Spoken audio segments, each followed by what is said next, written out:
네, 정치 한가운데서 뜨거운 쟁점을 두고 여야 대표 주자들이 붙는 코너입니다. 오늘의 끝장 토론인데요. 핵심 주제, 통일교 관련 의혹, 정치권 파장 일파만파. 오늘 여야 대표 주자 모시고 이야기 나눠보도록 하겠습니다. 강성필 더불어민주당 부대변인, 최수영 정치평론가님 자리해 주셨네요. 안녕하십니까? 안녕하세요. 네. 어제 아침 소식부터 먼저 가야 될 것 같은데요. 전재수 장관 사의 소식 전해드렸고, 또 통일교 금품소수와 관련해서는 사실무근이다, 이제 잘 대응하겠다라고 말을 했습니다. 어제 대통령은 이제 굉장히 빠르게 스피디하게 전재수 장관에 대한 면직안 제가 했는데 이거 예상하셨어요? 저는 예상을 했어요. 네. 왜냐하면 이걸 사태 조기 진화하지 않으면은 이게 지금 게이트의 문이 열렸다 이런 상황이기 때문에 이게 이제 현지 국무위원의 신분을 가지고 예를 들면 수사에 출석한다거나 할 때 그 자체가 이미 프레이밍이 형성이 되거든요. 그러면 이제 민주당 입장에서는 굉장히 부담스러운데, 물론 이제 전재수 지금 의원이죠. 전재수 의원이 굉장히 유력한 부산시장 후보였고 또 그런 좋은 카드였기 때문에 아마 여기에 대한 고민은 정무적으로 굉장히 있었을 것으로 보입니다만은 네. 이 사태가 지금 어쨌든 늪으로 빨려 들어가는 거를 이재명 정부 입장에서 조기에 좀 막아야 되겠다는 생각에서 한 것 같아요. 그런데 저도 충분히 예상을 했지만, 근데 과연 그 사태로 끝날 것이냐. 지금 어쨌든 본인은 부인하고 있지만 이것에 대한 것이 이제 뭐 수사가 이제 물론 경찰로 넘어갔습니다만은 어쨌든 국민들은 이 과정에서 공정하게 수사가 되는 것인지를 보는 그 문제도 굉장히 중요한 포인트이기 때문에 특검 설치에 대한 얘기는 계속 나올 것 같아요. 네. 그러니까 전재수 장관 통일교 연루설은 사실이 아니다. 내가 장관직을 내려놓고 맞서 싸우겠다. 이렇게 대응했거든요. 어떻게 보셨어요? 일단 지금까지 전재수 전 장관에 대한 대응은 저는 네. 순조롭다라고 생각을 하고 있어요. 네. 그러니까 일단 지금 제기되고 있는 이제 객관적인 의혹 중에 한 두 가지 정도가 있는 것 같아요. 그중에 첫 번째 같은 경우는 전재수 장관이 뭐 통일교 뭐 600명 정도가 있는 행사에 와가지고 축사를 했다라는 이제 객관적인 의문을 제기를 했잖아요. 네. 근데 거기에 대해서 전재수 전 장관이 나 거기 간 적이 없는데, 나 그 시간에 그 지역의 성당에 있었는데, 그래가지고 기념 사진까지 제출을 한 과정이잖아요. 그리고 이제 전재수 전 장관이 지금 이제 또 받고 있는 게, 이 전재수 장관에게 통일교 측에서 접근한 이유가 한일 해저 터널 이 민원이라는 거 아니겠어요? 근데 전재수 장관 같은 경우는 이 한일 해저 터널에 관련해 가지고 반대한다라고 입장을 밝혔기 때문에 저는 지금까지 어쨌든 객관적으로 나온 두 가지 사실에 대해서는 전재수 전 장관이 제대로 잘 대응을 하고 있고, 이게 객관적이기 때문에 여기에 대해서 아직까지는 어떤 해명이 좀 부족하다라는 평가는 아직까지는 없는 것 같습니다. 다만 이제 여기서 이제 민주당 쪽에서 그리고 전재수 장관 쪽에서 또 대응을 해야 될 것이, 그러면 지금까지 통일교가 정치인들에 대해서 로비를 하는 그런 행태를 봤을 때, 특히나 이제 큰 돈이 오가고 또 이 명품 시계가 오갈 정도로 그런 로비를 했다고 하면, 우리가 권성동 그 의원 사례에서 봤을 때 사진 촬영을 해놓는 그런 치밀함이 있었잖아요. 그렇기 때문에 그러면 전재수 장관과 관련해가지고도 객관적인 물증을 통일교 측에서 가지고 있었다고 보는 게 상식적인 것 같아요. 그래서 여기에 있어서는 이제 그 수사로 밝혀져야 될 부분이 있는데, 윤영호 측에서도 그런 증거가 있다면 그것을 제시를 해야지, 그렇지 않으면 이게 좀 영두삼미로 끝날 수도 있겠다, 이런 생각합니다. 네, 그뿐만이 아닙니다. 정동영 장관 입장이 나왔습니다. 고작 차담에 10분 만났다라고 했고, 하지만 여기에서 한동훈 전 대표도 자신을 부각시키고 싶었을 것 같아요. 실제로 한동훈 전 대표 같은 경우는 참 어머니가 보고 싶어한다, 이렇게 통일교에서 컨택을 했다고 했는데, 만나지 말았어야지라고 이렇게 대응을 합니다. 어떻게 보셨어요? 이제 두 갈래가 있는 것 같아요. 그러니까 이제 통일교 측이 로비라는 과정에서 현금을 주고 선물을 줬다는 이제 전재수 전 장관이라든가 이런 사람들, 그다음에 김규현 전 미래통합당 의원 같은 한쪽에 부류가 있고, 한쪽은 접촉은 했으나 만났으나 이제 돈이 금품을 오가지 않았다는 정황들이 이제 뭐 이를테면은 정동영 장관, 그다음에 이제 저 정진상 그 전 정무조정실장, 이런 또 그러니까 두 갈래 기류가 있는 것 같은데, 저는 어쨌든 지금 정동영 전 장관 정동영 장관이 천정궁을 가서 한학자 총재를 만났느냐 안 만났느냐, 이건 저는 그런 논란은 되지만 별로 문제는 안 될 거라고 봐요. 네. 주고받은 게 없다 그러면. 네. 근데 여기에서 이제 이런 거죠. 그 통일교 측이 그동안 수건 사업을 했던 게 몇 가지가 있습니다. 한일 해저 터널도 하나지만 또 하나는 DMZ에다가 네. UN 제5사무국을 두고 네. 그 DMZ에다가 평화공원을 하겠다. 근데 정동영 장관은 누구나 다 아는 통일 전문가고 통일이죠. 그렇죠. 네. 그래서 지금 현 통일부 장관이고 과거에도 이제 그런 충분한 이력이 있었기 때문에 자 그렇다면은 우리가 합리적인 상식으로 봤을 때 그러면 거기에 유관한 사람들을 위해서 단순히 방문을 시켰고 그걸 뭐 차담 정도가 했겠느냐. 중요한 네. 거는 그런 어떤 저런 통일교의 수건 사업에 대한 로비에 대한 생각을 가지고 관련한 인물들 그러다 보니까 이종석 지금 원장이라든가 이 김현철 전 장관 이런 분들이 끊임없이 지금 저기 나오는 거거든요. 그러면 통일교가 과연 그런 그 수건 사업을 위해서 정말 그냥 접촉만 했는지 아니면은 또 다른 로비를 위한 그게 빌드업이었는지 이런 네. 것들은 이제 수사로 밝혀져야 될 부분이긴 하지만 네. 지금 해명하는 부분들이 나는 뭐 자연인 신분이었고 당시에 뭐 그냥 차만 마시고 나왔기 때문에 아무런 문제가 없다. 근데 거기에 대한 제가 뒤에 그 배경에 대한 이야기들 과연 통일교가 정말 자기네들 수건 사업을 관철을 위해서 만나기만 하고 접촉만 시도했는지 아니면은 관리라든가 그 이후에 있었던 일이 또 있었는지 이 부분이 저는 중요한 거지 지금의 해명은 별로 저는 의미가 없는 거라고 생각합니다. 네, 특히 전재수 장관의 사이가 이재명 정부의 첫 장관 사이이기 때문에 안타까워하시는 분들이 많은데 여기에 대해서 국민의힘 이거에 대해서 의혹을 제기합니다. 이 사퇴 배경에 대통령실이 있었던 거 아니냐. 먼저 관련 영상 같이 보고 오시겠습니다. 조금 전 저와의 통화에서도 뭐 전혀 뭐 완전히 사실이 아니다라고 아니면 사실이 아니다라는 것이 밝혀지면 오히려 더 큰 정치인으로 성장할 수 있는 또 기회가 되지 않을까. 삼선의원으로서 부산 지역 경제를 살리고자 하는 본인의 뜻과 의지를 실천으로 보여줬던 장관이었는데 좀 안타까운 사실입니다. 해외 출장 중에 극구 부인하던 전재수 장관이 이 귀국과 동시에 사의를 표명한 이유가 무엇인지 궁금합니다. 혹시 용산의 현지로부터 전화 받았다고 보면 됩니까? 이재명 대통령은 굉장히 정치적 판단력이 좋은 사람이고 본인한테 오는 것까지는 막을 수 있다. 그러면은 전재수 정동영 장관을 일종의 버린 그냥 카드라고 봅니다. 예. 버린 카드. 예. 결국에 국민의힘 신동욱 의원 방금 영상이 나왔는데 이 사퇴 배경에 대통령실이 있는 거 아니냐, 대통령실 개입으로 인해 사퇴한 거 아니냐, 꼬리 자르기 아니냐 이런 의혹 제기하고 있는 것 같아요. 어떻게 보세요? 저는 뭐 그 의혹 제기라기보다는 이건 당연한 건 아닌가요? 저는 생각해 보시면은 대통령이 국무위원에 대한 임면권자가 아닙니까? 그런데 사의를 표명하면 당연히 사의를 수용해야 되는 것 아닌가? 임면권자니까. 근데 배경에 있었다니까 과연 전재수 전 장관이 극구 부인하던 그 사안이 하루아침에 이렇게 사의로 돌변했던 이유가 혹시 대통령실의 압력이 아니었느냐 하는데 저는 뭐 압력이든 뭐든 인사권자가 임명권자가 그거는 충분히 자기 의사를 표명할 수 있을 거라고 봐요. 근데 네. 여기서 중요한 대목은 이렇게 그 말하자면 사의를 사실은 뭐 저도 청와대 근무를 해봤습니다만은 사의를 오전에 표명을 했는데 이게 그다음에 대통령의 사표 수리 여부 이전에 이 대통령실이 사의를 수용하겠다는 입장이 바로 나왔어요. 그러니까 이 얘기는 뭐냐면은 여권이 이거는 이미 이제 그 전날에 시나리오가 있었다는 거죠. 근데 이게 너무 빨리 나왔어요. 그러니까 네. 대통령의 공식 입장보다도 대통령실에 수용한다는 얘기가 먼저 나왔기 때문에 그 네. 맥락으로 놓고 보면은 네. 이 부분에 대해서는 빨리 손절을 하는 게 좋겠다. 왜냐하면 뭐 본인이 억울함을 호소하는 차원에서 어쨌든 입증하고 사실과 무죄를 입증하고 돌아오라는 측면도 하나 있지만 또 다른 하나는 이게 지금 국무위원회 자격을 갖고 계속 회의에 들어오면서 경찰을 지휘하는 윤호중 장관 옆에 있는 그러니까 이른바 투커 사진들이 계속 실릴 경우에는 여기에 대한 의혹이 일파만파 먼저 가고 부담이 커지기 때문에 조기 손절한 것이다. 근데 이걸 가지고 뭐 버린 카드라고 볼 수는 있지만 대통령실이 개입했다. 당연히 뭐 인사권자가 개입하는 건 결정하는 건 너무 당연한 게 아닌가요? 저는 좀 그런 측면을 봅니다. 아마 반론도 있으실 것 같고 또 이제 추가 질문이 민주당 측 국민의힘 너무 막 던진다 이렇게 반론을 제기하면 김도우 의원 이거는 현지실장 개입한 거 아니냐 이런 말까지 합니다. 어떻게 봐야 될까요?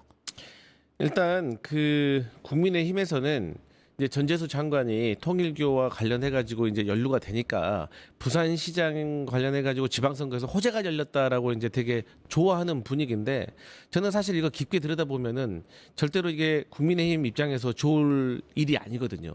그냥 두 가지 정도로 볼 수가 있는데 첫 번째는 이 전재수 장관이 해명을 제대로 하건 안 하건 간에 지금 부산시장과 관련해 가지고는 박형준 현재 시장이 그냥 후보가 돼서 쭉 가는 것이 국민의힘에게는 전력적으로 손실이 아닐 거예요. 그런데 지금 이제 호재가 열렸다. 뭔가 좀 민주당 후보들에게 좀 악재가 생겼다라는 어떤 프레임 때문에 그럼 나도 한번 도전을 해볼까 해가지고 벌써 국민의힘에서 부산시장 출마하겠다고 나선 사람이 5-6명 벌써 나온 거 아니겠어요? 그러면 이게 이제 경선에서 손실이 나고 서로 간에 갈등이 생기기 때문에 부산시장 후보로서 어떤 당력을 모으는 게 아니라 분산되는 그런 갈등이 생기기 때문에 오히려 국민의힘에게는 전력상 좀 손실이 생길 것 같고 또 이제 만약에 그런다고 하더라도 김도우 만약에 의원이 국민의힘 부산시장 후보가 된다면 저희로서는 그냥 땡큐다. 경쟁력이 별로 없기 때문에 저는 그런 생각을 하고 있습니다. 그리고 이제 그 대통령실에서 뭐 꼬리 자르기다. 저는 뭐 어떤 식으로 국민의힘에서 표현하는 건 다 좋은데 그럼에도 불구하고 이 꼬리 자르기라는 이 단어의 이 정의가 좀 틀려요. 그러니까 꼬리 자르기라는 거는 내가 잘못한 게 있는데 내 허물을 덮기 위해서 아래 부하 직원에게 전가하는 걸 우리가 꼬리 자르기라고 해요. 그러니까 쉽게 말해서 뭐 윤석열 전 대통령이 막 아래 사령관들이 뭐 시켰대 나는 뭐 의원 체포하라고 한 적도 없다 이렇게 막 책임을 전가하는 걸 꼬리 자르기라고 하는 것이지 전재수 장관이 내가 장관직을 내려놓고 이걸 소명을 하고 당당하게 뭐 지방선거 출마한다든지 이러한 플랜을 가지고 있는데 오히려 대통령실에서 반려한다. 그러면 저는 오히려 이게 서로 간의 스탠스가 좀 엉키는 그런 효과가 있을 것 같아서 저는 이제 전재수 장관에 대해서 사의를 수리한 것은 대통령실로서는 합리적인 저는 그 결단이었다고 보고 이제 국민의힘에서 마지막으로 이제 뭐 김현지 실장까지 지금 얘기를 하는데 이거는 국민들이 보기에 누가 봐도 막 던지는 거라고 생각할 것이기 때문에 별로 타격감은 없다. 그렇게 생각합니다. 그럼 말씀하신 거 종합해보면 박형준, 지금 웃고 있는 사람은 박형준일 수 있고 그다음에 김도읍이 나오면 민주당으로서 땡큐다. 그러면 민주당으로서는 지금 이번 사안으로 인해서 부산시장 좀 힘들어졌다고 봐야 될까요? 사실 그 선거라는 것은 여러 가지 요소가 있고 인물 대 인물로 가는 그런 구도보다는 어쨌든 대통령이 지방선거를 앞두고 국정 운영에 대해서 이 부산 시민들에게 얼마나 긍정적인 평가를 받고 있느냐가 사실 가장 중요한 거라고 생각하고 그 다음이 인물전인데 사실 뭐 전재수 장관이 저는 소명을 잘 해가지고 출마를 할 거라고 지금은 믿고 있는데 만에 하나 그런 일이 안 생긴다고 하더라도 그럼 다른 선수를 찾아야 된다. 근데 제가 어제도 정부 고위직 가운데서 부산 출신 그리고 부산과 관련이 있는 분들을 좀 검색을 해보니까 의외로 산뜻하고 괜찮은 인물 한 명이 딱 있더라고요. 그렇기 누굽니까? 때문에 그 제가 이제 여기서 말씀드리는 거는 이제 조금 전재수 장관에게 신뢰되는 일이기 때문에 근데 이제 그만큼 제가 드리고 싶은 말은 여당은 그만큼 카드가 많고 카드를 또 만들 능력이 있는 환경이 조성되어 있다는 점을 말씀드리기 때문에 지방선거와 관련해 가지고는 이재명 대통령에 대한 부산 시민의 평가가 가장 중요하다 그래 봅니다. 네, 김도읍 나오면 땡큐 하셨는데 어떻게 보셨어요? 그건 뭐 민주당이 왜 생큐라는지 모르겠는데 네. 저는 그 또 뭐 개인적으로는 김도우 의원만큼 또 당내에서도 합리적으로 평가받는 의원도 좀 많지 않기 때문에 저는 확장성은 충분히 있다고 보고 다만 지금 드리는 말씀은 저는 민주당에서 지금 전재수 장관을 포기하기가 쉽지 않았을 텐데 포기한 거는 여기에 대해서 정말 그 일단 초기 진화를 잘 해야 되겠다 생각한 것 같아요. 근데 전재수 네. 장관 해수부 장관 왜 시켰을까요? 또 해수부가 부산으로 지금 이전하고 있고 크리스마스 때면은 입주가 완료된다는데 지금 엄청나게 이거 대내외적으로 큰 타격을 보면서 지금 하는 겁니다. 그러니까 이 얘기는 이제 앞으로 사실은 전재수 이후에 대안을 생각해 놓지 않았던 민주당 입장에서는 물론 사람이야 또 뭐 또 구할 수 있고 그다음에 또 말씀하신 대로 여당이니까 여러 가지 예산이라든가 정책이라든가 쓸 카드도 많아요. 그렇지만 제가 보기에 이거는 국민의힘에서 누가 나오고 안 나오게 된 문제가 아니라 전재수로 상징되는 부산시장의 탈환 작전이 저는 엄청난 지금 그 말하자면은 좀 그 난관에 봉착한 거고 사실은 사람을 또 가져오겠지만 이미 구성된 이 선거의 구도 자체를 흔들기에는 지금 시간적으로나 지금 물리적으로나 여러 가지 민주당의 곤혹스러움이 있어서 아마 강선필 부대변인도 우리는 몇 가지 카드가 있어요라고 얘기하는 그런 정도의 고육지책이 아닌가 저는 생각을 합니다. 네, 김건희 특검 통일교회 2인자 윤영호 관련해서 지금 진행하고 있는데 결국에는 접촉했다고 하는 게 여야 상관없이 5인이라고 했어요. 결국엔 증인 신문이 좀 중요할 걸로 보이는데 어떻게 보십니까? 일단 이제 증인 신문도 중요하겠지만 결과적으로 이제 객관적인 증거가 나와야 된다고 생각을 해요. 그러니까 이제 제가 앞서도 말씀드렸지만 이 윤영호 본부장이 이 권성동 의원 사례에서 보듯이 치밀하게 나름대로 증거를 확보를 한 상태에서 얘기를 한 것인지, 그리고 또 한간에는 이게 정말 윤영호가 진술을 한 것인가, 그러니까 쉽게 말해서 윤영호 본인이 이것을 전달하고 다 일을 벌인 것인지, 아니면 한학자 총재에게 전달해 들은, 쉽게 말해서 전원에 대해서 진술을 한 것인지에 대해서도 사실 저는 의문이 있는 것이거든요. 그리고 지금 어쨌든 간에 5명의 정치인에 대해서 얘기하는데 거기에는 이제 국민의힘의 나경원 의원도 지금 포함이 되어 있어요. 그렇죠. 그렇기 때문에 저는 이게 과연 국민의힘에게는 악재가 아닌가? 예를 들어서 제가 한일 해저 터널이라고 한다고 하면 우리가 이제 사실 해저 터널에 대해서 구체화된 사업이 목포와 제주도 간의 해저 터널 사업이 상당히 구체화된 적이 있거든요. 그러면 그때 상황을 우리가 반출을 해서 보면 국회 국토교통위원회, 해양수산위원회, 그리고 예산이 있으니까 기재위원회, 그리고 한일 해저 터널이라고 하면 한일 의원연맹, 그리고 마지막으로 부산 지역 정치인들이 연루가 안 됐겠습니까? 그럼 이 5덩어리에서 얼추 계산만 해봐도 저는 뭐 한 5, 60명 정도의 어떤 부산 지역 정치인과 국민의힘의 의원들도 연루되었을 가능성이 매우 높아요. 왜냐하면 그야말로 통일교가 지금까지 로비를 해온 행태를 보면은 전방위적인 거거든요. 그렇기 때문에 저는 국민의힘에서 과연 이렇게 웃고 있을 상황인가에 대해서는 저는 더 지켜볼 문제다라고 보고, 결국은 객관적인 증거가 저는 증명할 거라고 봅니다. 네, 실제로 김건희 특검에서 통일교 이제 윤영호 얘기한 거 여야 5명에 대해 거론한 거는 편파 수사 아니다라고 이제 얘기를 합니다. 이 5명 실명 거론 어떻게 보셨어요? 저는 더 나올 걸로 봐요. 왜냐하면 네. 이게 생각해 보십시오. 그 지금 통일교가 그러면 그 수건 사업들을 위해서 단순히 지금 뭐 윤석열 정부 때만 했었을까요? 아니죠. 지금 전재수 장관도 2018에서 19년이라고 지금 시기가 좀 나오고 있기 때문에 당시 여당이 어디였습니까? 문재인 정부 아니었습니까? 그럼 그때 이제 실세들의 이름도 지금 나오고 있거든요. 그래서 네. 저는 그 통일교가 당시에 로비를 하더라도 당연히 여당 위주로 했겠고 야당도 당연히 했겠죠. 지금 말씀하신 대로 다 국회를 통과해야 되고 지역에 또 여러 가지 현안이 걸려 있기 때문에 당연히 하죠. 윤석열 정부 들어서는 로비가 조금 더 바뀌었겠죠. 국민의힘 조금 많았겠고 민주당이 적었겠고, 저는 이래서 총합을 합하면 거의 비슷할 것이라고 나와요. 그런데 여기서 중요한 건 뭐냐면 요즘 민주당 내부에서 내란이라는 말이 쏙 들어갔어요. 왜냐하면 지금 이게 김건희 특검이 어쨌든 이게 불러온 나비 효과란 말이죠. 김건희 특검이 그러니까 윤석열 김건희 부부를 잡으려고 출범했는데 의도치 않게 지금 이게 통일교 게이트라는 문을 열어버렸거든요. 판도라의 상자가 열렸는데, 자 그러다 보니까 이제 뭐 종합특검도 해서 세트로 다시 또 연장하고 김건희 특검 또 띄어서 연장하고 하는 이런 과정에서 왜 이 특검은 안 하지? 라는 지금 문제가 제기되기 때문에 민주당 입장에서는 내란이라는 프레임과 특검 연장이라는 걸 더 끌고 가기가 어려운 동력 상실이 돼버렸어요. 그래서 지금 저는 실명이 더 나올 것이다. 왜냐? 그러니까 이게 민주당 입장에서는 누가 더 나올지 모르는 약간의 그런 공포감도 있겠지만, 또 하나는 앞으로 이 내란 프레임이라는 걸 가지고 그 6월 지방선까지 이끌어 가려 했는데 여기에 심대한 차질을 빚을 수밖에 없는 지금 그런 난관에 봉착했다고 저는 생각합니다. 네, 국민의힘과 개혁신당 그 특검, 바로 통일교 특검을 제안을 합니다. 서로 이제 대동단결 일편단심으로 가고 있는데 프레임이 이렇죠. 통일교 게이트, 민주당 게이트, 이재명 게이트, 이 프레임으로 가면서 특검 요구 어떻게 보셨어요? 일단 저는 기본적으로 제가 너무 단순하게 생각하고 있는지 모르겠지만 이재명 대통령이 저는 통일교와 관련해 가지고 깨끗하다면 저는 지방선거에서 민주당에게 큰 타격은 없다고 봐요. 예. 그러니까 앞서 말씀드린 것처럼 지방선거는 대통령에 대한 중간적인 그 평가의 성격이 있는 것이기 때문에 저는 오히려 대통령께서 얼마 전에도 통일교 정당 해산까지 얘기를 하신 걸 보면 그만큼 본인이 떳떳하기 때문에 그런 얘기를 하실 수 있었다고 생각을 하고, 그 과정 속에서 민주당 뭐 친문 인사라든지 그리고 국민의힘 인사가 저는 뭐 비율은 어떻게 될지 모르겠지만 추가적으로 나온다고 하더라도 그게 이제 이재명 정부에게 타격을 주진 않을 것 같다라는 이제 기대감이 있는 것이고, 지금 이준석 의원이 특검을 요구하고 있잖아요.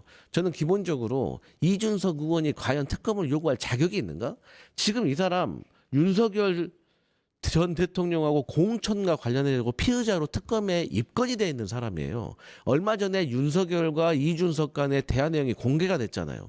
거기에 이준석 의원이 뭐라고 말을 했냐? 윤상현 의원이 공관위원장에 임명되면 하나하나 상의 드릴게 라는 말을 했어요.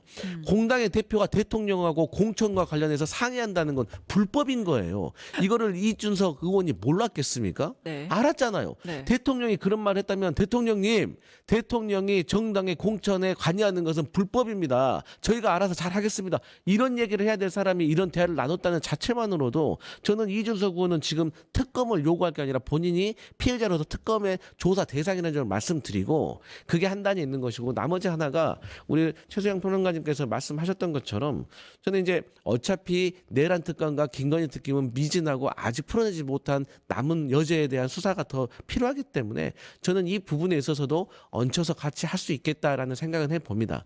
근데 우리가 이제 현실적인 문제가 있는 게 지금 당장 국민의힘에서 그리고 야당 그러니까 개혁신당에서는 우리에게 특검 추천을 맡겨라라고 얘기를 하고 있고 국민의힘도 뭐 야당이 추천해야 된다 이렇게 하고 있으면 이 추천과 관련해 가지고도 지루지난한 어떤 시간들이 소요될 것이고 지금 국수본에서 수사는 시작됐기 때문에 현실적으로 이게 타결될지는 잘 모르겠습니다. 네, 결국엔 공식적으로 이준석이 민주당에 그 특검을 공식적으로 제안했고 송원석 대표도 이거를 화답 받아서 같이 한다고 했잖아요. 그러면 이런 행태를 봤을 때 민주당이 특검을 과연 받을지 그리고 친명 대표 주자로 불리는 김영진 의원도 정쟁 도구가 아니라 사실 객관적인 사실 확인은 필요할 수도 있다라고 얘기했습니다. 어떻게 보십니까? 그러니까 국수본이 할 수가 없어요. 왜냐하면 국수본은 특별수사 경험도 없는 데다가 그다음에 이제 경찰 지휘부가 없어요. 지금 경찰청 직무대리 상황이다 보니까 더 외풍에 취약할 수밖에 없는 상황이기 때문에 수사의 독립성과 중립성과 능력을 갖고 이 건을 수사한다? 시간적으로도 좀 많지가 않고요. 그런 측면에서 저는 특검이 당연히 필요하다고 보고 민주당도 특검으로 털어줘야 돼요. 그래야만 동력이 생겨요. 그런데 중요한 거는 이번 내란 특검이든 3대 특검은 민주당과 조국혁신당이 특검을 추천했잖아요. 자, 그러면 이 특검은 야당이 추천한다. 야당도 관련돼 있기 때문에 야당이 추천하는 거는 저도 안 된다고 봐요. 그러면 중립지대인 변협이라든가 뭐 이런 쪽에서 저는 추천해서 가는 걸로 해야 된다. 근데 민주당이 그것조차 안 받는다. 야당이 추천하는 특검은 고사하고 중립지대에서 제안하는 특검조차 안 받고 오직 이 3대 특검의 종합특검 연장과 김건희 특검의 시기 연장만 얘기한다? 그럼 이건 자가당착이고 모순이기 때문에 이 점에 대해서는 민주당이 설명이 안 돼요. 그런 측면에서 저는 지금 민주당 일각에서 제기되고 있는 특검 수용 정면 돌파론이 저는 필요한 때다. 그리고 야당도 너무 야당이 추천하겠다 고집하지 말고 중립지대로만 얘기하면 민주당이 거부할 명분이 없을 겁니다. 네, 결국엔 통일교 게이트 논란이 확산이 되니까 여와 야의 태도는 좀 달라지는 것 같습니다. 야 쪽에서는 특검하자. 여 쪽에서는 이제 박수현 수석 대변인 비롯해서 태도를 보면은 이거는 물귀신 작전 아니야? 그냥 우리 내부적으로 문제를 한번 찾아볼게 이렇게 얘기하는 것 같거든요. 어떻게 보세요? 저는 뭐 내부적으로 찾는 것보다 제가 앞서 말씀드렸지만 이 특검을 하기 위해서는 사실 본질이 흐려지는 경향이 지금까지 우리의 역사에서 볼 듯이 컸어요. 그러니까 지금도 당장에 특검을 누가 추천을 하냐 방식에 대해서 그리고 범위에 대해서 여러 가지 문제가 있는데 그러면 그때까지 특검 출범하기 전까지 우리가 이 수사에 대해서 내버려 두겠습니까? 그래서 저는 그렇게 지루지난하게 협상을 하는 과정에서 이미 국수본의 수사는 상당 부분 진척이 될 것 같다. 그렇기 때문에 그럼에도 불구하고 저희 민주당도 우리 최수영 평론가님께서 말씀하셨듯이 특검을 받아가지고 우리가 정면 돌파하는 것이 저는 국민들에게 우리 민주당의 따뜻한 모습을 보여줄 수 있는 방법 중에 하나라는 생각은 듭니다. 네, 결국엔 이재명 대통령 여기에 대해서 여와 야를 가리지 말고 철저하게 조사해라라고 이제 디렉팅을 했잖아. 이건 좀 어떻게 보셨어요? 그러니까 뭐 제가 보기에도 이제 전임 정부는 윤석열, 전전임 네. 정부는 윤재인. 나는 상관이 없다 얘기하는데 네. 근데 이재명 대통령이 그래서 이제 좀 말하자면 자신감 있게 여야 할 것 없이 조사라고 하고 뭐 통일 그 전날 발언은 뭐 통일교가 불법적인 거 있으면은 통일교라고 적시하지 않았지만 어쨌든 종교단체도 해산할 수 있어야 한다고 얘기를 했는데 이렇게 강하게 나오는 것 중에 하나가 나는 무관하다인 것 같은데 근데 전 정말 무관할까 하는 생각이 들어요. 왜냐 2023년에 그러니까 대선 3월 대선 근데 지금 나오는 진술들의 일단은 대선 한 달이나 열흘 앞에 두고 통일교 쪽과 통일교 쪽도 집요하게 접촉했지만 그 대선 캠프 쪽에서도 여야 할 것 없이 또 같이 화답을 해줬거든요. 그때는 0.74%의 박빙 승부였기 때문에 정말 옆집에 있는 지게작대기라도 동원해서 한 표라도 더 지금 가져갈 상황이었기 때문에 그때 캠프에서 어쨌든 저는 시도가 있을 거라고 보는데 과연 그것은 이제 이재명 대통령과 무관하다는 확인이 들어서 이제 아마 이렇게 정면 돌파하는 건지 모르겠습니다만은 어쨌든 저는 이게 특검이 시작되다 보면 의도치 않은 결과가 가져올 수도 있습니다. 과거 드루킹 특검처럼 야당을 잡으려고 했던 게 거꾸로 여당을 잡는 그런 상황도 올 수가 있기 때문에 이재명 대통령 자신감 있게 저렇게 정면 돌파를 얘기하지만 실제 어떤 결과로 귀결될지 진짜 특검이 출범한다면은 네. 중립적인 특검이 출범한다면은 그것 또한 저는 지켜볼 대목이라고 봅니다. 네, 결국에는 경찰에서 그 통일교 관련 특별 수사팀을 지금 구성을 하잖아요. 그러니까 앞으로 지금 선택적 수사라고 국민의힘 쪽에서 계속 비판을 해왔는데 앞으로의 조사 어떻게 될까요? 근데 이제 자꾸 국민의힘에서는 편파 수사라고 내용을 하는데 네. 편파 수사가 말이 맞지 않는 게 수사를 시작 안 했기 때문에 편파적일 수가 없는 거예요. 그리고 이제 특검에서 이 은폐를 하려고 했다고 하면 사건 번호를 왜 땄을 것이며 조사 보고서는 왜 작성을 했겠습니까? 그리고 우리가 알다시피 김건희 특검은 너무나도 많은 의혹이 파면팔수록 나와서 시간적으로 많이 부족하고 지금 양평 고속도로와 관련해 가지고도 지금 시간이 없어서 못 하고 있는 상황 아니겠어요? 그리고 이게 만약에 은폐를 하려고 했다고 하는 것은 예를 들어서 과거에 검찰이 김건희와 증권사 직원의 통화 내역이 있다는 걸 뻔히 알면서도 그걸 파지 않았던 거 이런 걸 가지고 우리가 은폐하고 편파 수사를 했다는 것이지 지금의 상황은 사건 번호까지 부여하고 조사 보고서까지 작성한 이 상황을 편파 보고서라고 하기는 그렇다. 그리고 민주당 의원들만 지금 5명이 딱 나왔다. 라고 하면 또 편파적이라고 할 수도 있겠죠. 네. 하지만 제가 앞서 말씀드렸듯이 국민의힘의 스타 나경원 의원이 포함되어 있어요. 김구한 의원도 있고. 그렇기 때문에 저는 이것을 양당에 섞여 있는 것을 어떻게 편파적으로 은폐했다고 할 수가 있겠습니까? 저는 국민들이 동의하지 않을 거라고 생각합니다. 네, 감사합니다. 지금까지 통일교 게이트 같이 살펴봤는데요. 경찰의 본격 수사가 시작되는 만큼 이게 어디까지 진전될지 같이 지켜봐 주시면 감사하겠습니다. 지금까지 강성필 더불어민주당 부대변인님, 최수영 정치평론가님 두 분 모시고 이야기 나눠봤습니다. 함께해 주신 두 분 감사합니다. 유튜브 구독하고 실시간 채팅과 댓글을 남기시면 매일매일 7천 TTCO를 드립니다. 참여 방법은 통통물 어플을 다운로드하고 회원가입과 로그인을 해주세요. 마이페이지에서 나의 회원 고유 번호를 복사해주세요. 유튜브 구독 후 실시간 채팅이나 댓글창에 고유 번호를 한 번만 입력하면 준비 끝! 지금 유튜브 채팅과 댓글 쓰기 참여하고 실천 TTCO 받아가세요.